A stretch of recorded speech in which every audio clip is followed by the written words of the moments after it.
Alrighty, I'm going to go over this worksheet, probably not all of it, but most of it. And I'm super excited because the microphone is working, which it wasn't when I tried to record the review video. And now my Apple Pencil is charged, so we're good to go. However, if my kiddos come and interrupt me, you will get to hear them as well. So let's get started. These guys right here, I'm going to let you guys do on your own. I think you can handle those. They're pretty straightforward. So I'm going to start down with composition of functions because sometimes students have a hard time with that.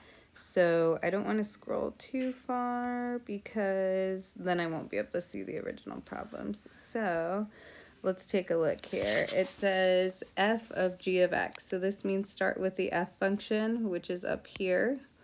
And then into the f function, everywhere there's an x, we're going to put the g function. So I like to think of x as like an open box. This does not mean f times g of x. It means f composed of g. So what this looks like, f of g of x is -2, and then instead of writing the x, you write whatever g of x equals, which is x squared. And then plus 7, because that's the rest of the f function. And we can't do anything else with that, so that's it on that one. For this one, we're going to start with the g function now. So if we're starting with the g function, then we can see that the purpose of the g function is that everything gets squared. So we just need to be aware of that. So g of f of x means start with the g function. There's only one x, and you're going to put all of the f function in there. So that's going to be, -2x plus 7 squared. So that's a good answer. You can leave it like that, but I do want to remind you that it really means -2x plus 7 times -2x plus 7, and then we would FOIL. So first, we are not going to make that negative. This is going to be positive 4x squared. So this is foiling. So the first in each one, and then the outer would be minus 14x, and then the inner minus another 14x, and then the last term, so that's plus 49. So another way to write this, if we needed to multiply it out, is 4x squared minus 28x plus 49. And I think what I'm going to do is I'm going to start posting the solution PowerPoints on Canvas, so that if I don't get to doing something like this, you guys can at least check your answers, since your answers aren't typed into the worksheet. Okay, for the next one, you're starting with h.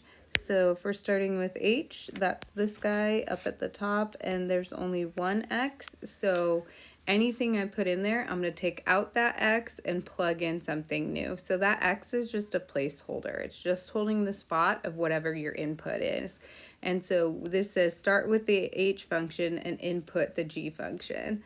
So if I'm doing h of g of x, I have my h function, which is x minus 1, but the input is the x, and so it's telling me to put x squared in there. So that's x squared minus 1. You can factor this, but we don't need to. Okay, let's go on to the next one.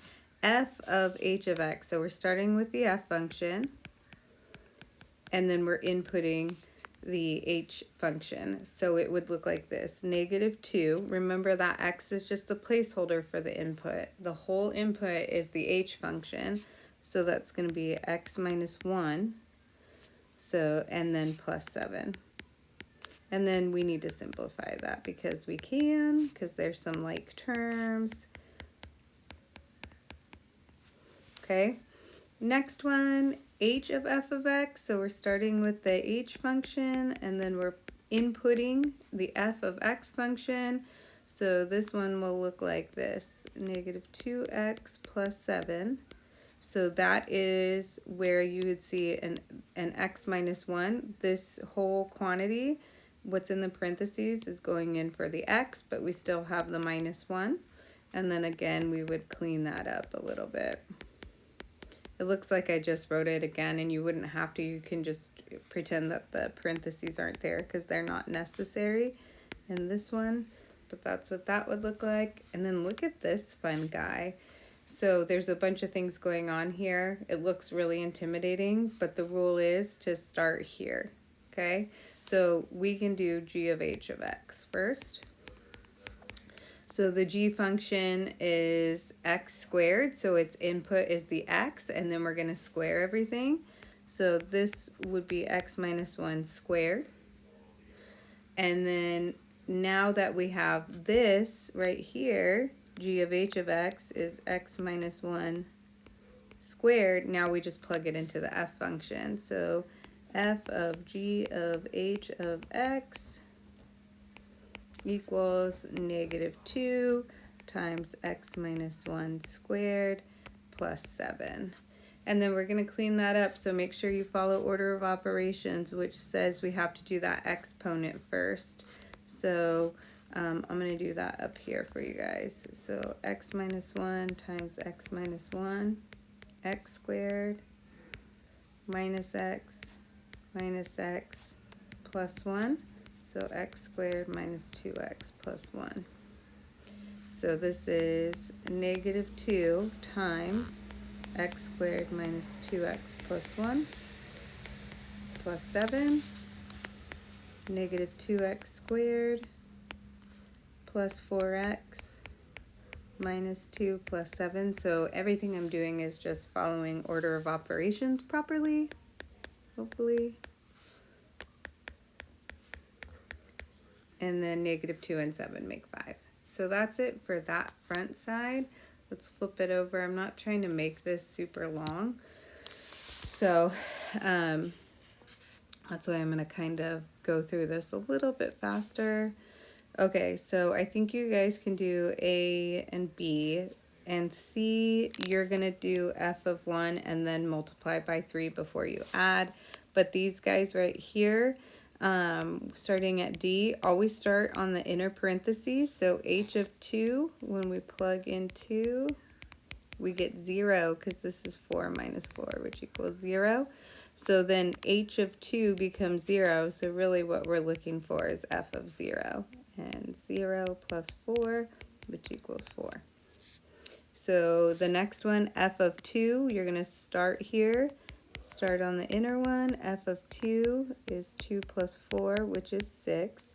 So that whole thing became 6. So now you're doing h of 6, which is 2 times 6 minus 4, which equals 12 minus 4, which equals 8. And you're just going to continue doing them that way, okay? So I'll do I. We'll assume that's the longest one. So we're going to start with g of -1. So remember, when you plug a -1 in, you are going to put parentheses around it because it's squared. And then we get 1 plus 2, which equals 3. So this whole thing becomes 3. And then we're doing h of 3 is 2 times 3 minus 4, which equals 6 minus 4, which equals 2. Okay? So those are pretty doable there. The last step is these rules of exponents, and so they're written out there for you, but we do give you some ones that we want you to remember. -2 to the 6th means that you have -2 6 times. You don't have to write that out, but when the negative is in the parentheses, the exponent belongs to it. So you get 4, I think that's 64, and it's going to be positive. Versus this one right here means -1 times, do you see how the negative isn't in the parentheses? So that means this. So that's actually -64. We should know anything to the 0 power is 1. If you have two expressions with the same base, then you're allowed to add the exponents. So the long way of doing it is what I'm doing right here. And you can see that that's 2 to the 5th, which is 32. But the shorthand way of doing it is just to keep the base once and then add the exponents, and then you'd get a shortcut there. Right here on letter E, this is power to power. You have two powers right there, two exponents. So the long way to do this, so that we always have it to fall back on, is to write it out 3 times, because that's the definition of exponents. And then you can see we have 2 plus 2 plus 2 is 2 to the 6th, which is 64. But the shorthand way, if you look at the rule right here, is to multiply them. Oh, there's a baby. She's coming for me. Okay, so that would mean that this is 2 to the 6th, and you can save yourself some work. And then if you're dividing, then you can subtract. So it's very similar to D. So this is 2 to the 4th, which is 16. And if you do this one, you have 2 to the 3 minus 7, which is 2 to the negative 4.